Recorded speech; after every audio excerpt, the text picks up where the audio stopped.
So, hey guys, today we're going to be talking about dreams. And so how many of you guys have had a dream that you remember the next morning? So I'm going to tell you a little about this dream that I had just a few months ago. So I was, in my problem is that if you go to bed hungry, what do? You always dream about the food that you're about to eat. And so for my dream, I went to bed hungry, and so I was laying there that night just thinking about all the different things I could eat for breakfast the next morning. I was thinking about eggs and hash browns, bacon, Pop-Tarts, you name it, it was coming to mind as I was laying there. And so I finally fell asleep. And in my dream, I was sitting at this table, and out from the ceiling came this grande Starbucks cup. And I was like, oh, Starbucks is my favorite type of drink. And so as it landed in front of me, it was empty, and I was like, this is gonna be good. And so ice came down, and I was like, ice drinks are my favorite. It's gonna be awesome. And then came some coffee shots, and coffee in general is just amazing. And some milk was poured in, and then caramel streusel was dripped all over the top of it. And it was so much that you could see it going down the sides of it. And I was thinking, oh man, I've never had this drink before in my life. I have to go out and try it. And so I woke up, and I was thinking about it that night, and I was like, oh, I really need to go try that drink. And so the next morning, I got up, first thing on my mind, go figure out what that drink was, and go order at Starbucks. So I went to Starbucks, I ordered that drink, and I fell in love with it. So from now on, that's my drink. I get an iced grande caramel macchiato, extra caramel light ice, because my dream told me that it was good, and so I listened, and I'm glad I did. And so for today, our dream, our story is about Joseph, and this boy, he had a lot of dreams. And so the main point of this entire sermon is God works all things for my good. And the Bible clearly shows us throughout the entire thing that God has a plan and a purpose, and no matter what we are going through, God will use it for our good. And so Joseph was born in the land of Canaan. He was his father's favorite son. He had many other sons, but this boy in particular was his favorite. And Joseph's father's name was Jacob. And Jacob's father was Isaac, and Isaac was Abraham. And so those three names probably stand out to you guys because those three people are like the main people of three major religions in the world. And so since Joseph was his father's favorite, while all of his other brothers had to go out and work in the fields and do manual labor, Joseph got to stay at home and study and read books and learn how to write and do things that are scholarly. And this made his brothers really jealous of him. And so they were so jealous of him, but it was, for now, it was just like a underneath the surface type thing. But one day, Joseph had a dream. And in his dream, he basically saw that his 12 other brothers bowed down to him. And most people would probably not tell their brothers that because it might make them angry, but Joseph was a little bit pompous. He decided, hey, I'm going to go out and I'm going to tell my brothers about this. And his brothers, as you can expect, did not react to this good. They just got really angry, and they decided, hey, I'm going to kill him. And you might be thinking to yourself as you're sitting there, I thought you said God works all things for our good. This doesn't look too good for Joseph here. Don't worry, you just have to keep reading. And so instead of killing him, his brothers saw that there were some Ishmaelites walking down the road. And he was like, okay, how about I sell him to the Ishmaelites? And that way that he's out of our hair, and that way that we don't have to sin when we kill him. And so they sold him off on their way. They got a bunch of money for him. And everyone was happy except Joseph, of course. And so Joseph was sent and sold into Egypt. And while he was in Egypt, he was bought by this man named Potiphar. And Potiphar was a really powerful man. He was the captain of the Pharaoh's guard. And so it means he had a lot of money, he had a lot of prestige, he was just this powerful guy. And so when Joseph started working in his palace, he only had to do the small little jobs. But as time went on, Pharaoh noticed that there was something different about Joseph. There was something that was more powerful at work than what he even could imagine. And so Joseph started, slowly but surely, started getting bigger jobs and bigger jobs and bigger jobs until finally he was placed in charge of the entire household of Potiphar. Yay, you might be thinking, things are starting to look up for Joseph. But of course, just like in life, things have their ups and downs. So one day Joseph was doing his job, and his boss's wife came in. And Joseph knew for sure that he wasn't supposed to talk to the boss's wife. That was off limits. And so he just ignored her for a little bit, but she kept pestering him and bugging him. And finally, she asked him to do something that he knew for sure he shouldn't do. And as she was sitting there and just asking and bugging him and saying these things, Joseph finally was like, I'm done. I'm out of here. And so he flees the room, which is what he was supposed to do. But the woman, she was really angry. There was rage growing inside of her that she reached out and she grabbed Joseph's coat. And as he was running, he just ripped it right off of him. So she was standing there with Joseph's coat in her hand. And she was thinking, how can I get back at Joseph? He didn't do the one thing I asked him to do. And so she called all of her servants to her, and she started making these false accusations against Joseph. And Potiphar eventually just threw Joseph into prison. Just when his life seemed to be going right, something bad happened. But as we keep reading, we're going to figure out that God has a plan and a purpose for all of this, and we just have to keep going through. So while he was in prison, he met two men, and they were both servants of Pharaoh. And both of these men had had a dream.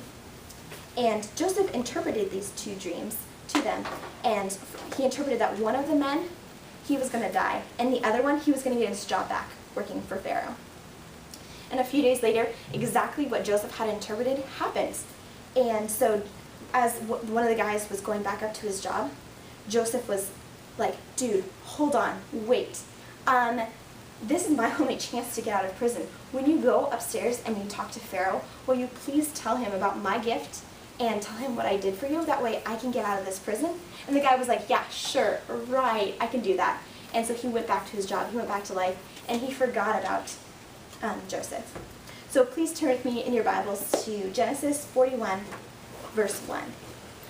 And it says, when 2 years had passed, Pharaoh had a dream.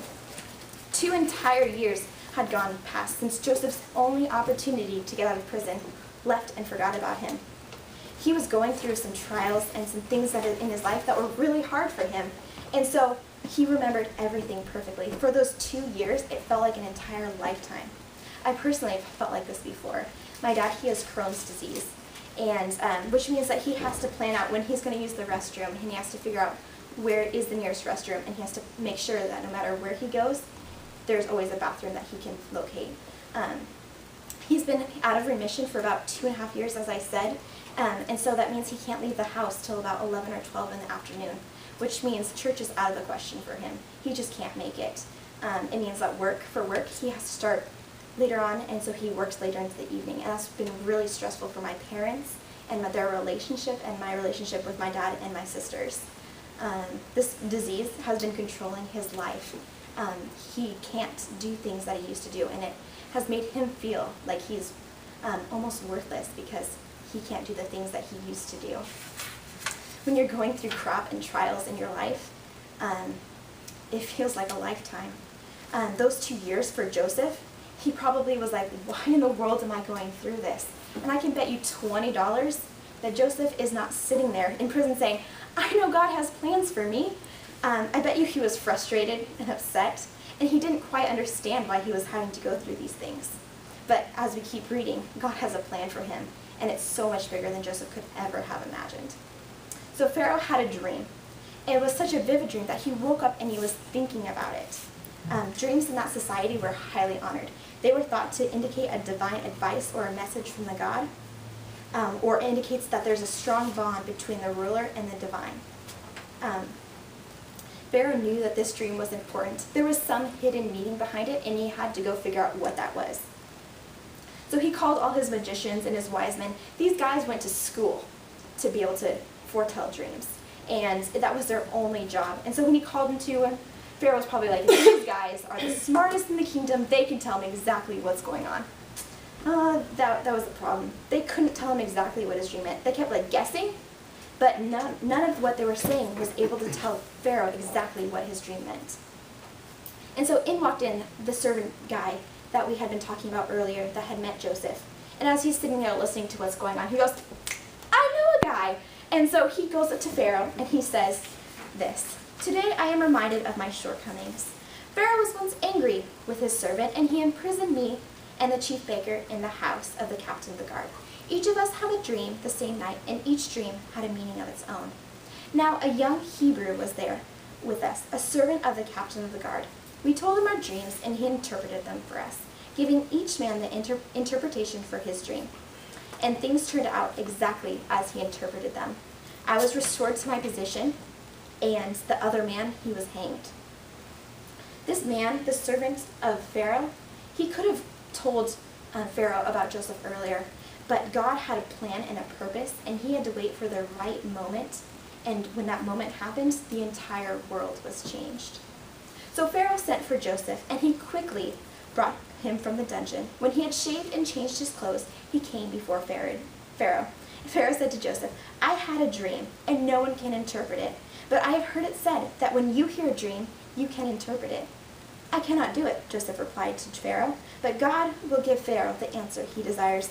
Things are starting to look up for Joseph. He's before the greatest and most powerful man in the world at that point. And he was there at that moment, so he could interpret Pharaoh's dream and tell him the meaning of it. But one of the greatest statements in this entire chapter is 4 of the words that Joseph said, I cannot do it. Joseph had kept his faith in God, even throughout all of his trials and what he was going through. And he knew that the ability to interpret dreams didn't come from his own self, but from God. And so when he was standing before the most powerful man in the entire world, instead of taking all the glory unto himself and saying, I got this, I can do it, he immediately, instead of saying, it's all about me, my ability only comes from God. And he points directly to the God that he worshipped. And so Pharaoh noticed that God had given him these gifts. And Pharaoh put him in charge of the entire kingdom of Egypt. Because Joseph was able to interpret that dream for Pharaoh, not only was his life better, but he was also able to save all the people in Egypt.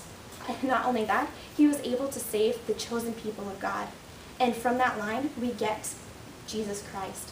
And so basically, the actions of Joseph at that moment when he was in front of Pharaoh saved the entire rest of history.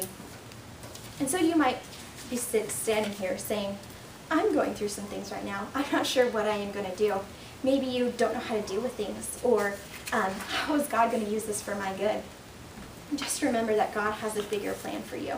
God works all things together for my good. Joseph realized that God's plans were bigger than him, and you could see that in the way he named his children. He names his children after things that he had gone through and the things that God had saved him from. Just like in my story, my dad, he was really sick, and he could have, and he did. He thought that God was just punishing him. But in the end, God used that to be able to change my dad's heart. Last year, my dad rededicated his life to God. And he now is going to church on a regular basis, as regular as he can. And if he doesn't go, he now listens to podcasts. And his life has been changed because of it. And because of his circumstance, he's now able to go out and tell people about what he's gone through. And there's so many people out there that are going through the same thing that my dad has been able to encourage and be able to tell so many people about Jesus and bring them to church because of what he had gone through. So maybe you are sitting here and you're like, definitely, I know exactly what you're feeling. I am going through some big stuff in my life right now. We're going to open the altar area after service, and if you're going through something and you just don't know what to do, this would be a perfect opportunity just to come forward, and we're going to have someone pray with you. And if you're sitting here and you're saying to yourself, I'm going through some hard times, the first step to starting that relationship with God is accepting Jesus into your life. Jesus came so that we could have that relationship with God, and he wants that relationship with you. And so the first step is realizing, just like Joseph did, I cannot do it by myself. Nothing that I have done has worked so far. I need to give it to God, and so that he can work through me. And so if you would like to accept that, we're going to have some more people up here, and they have a name tag on that says, I said yes. And if you want to say yes to a relationship with Jesus, you guys can come forward after the service, and we're going to close in prayer.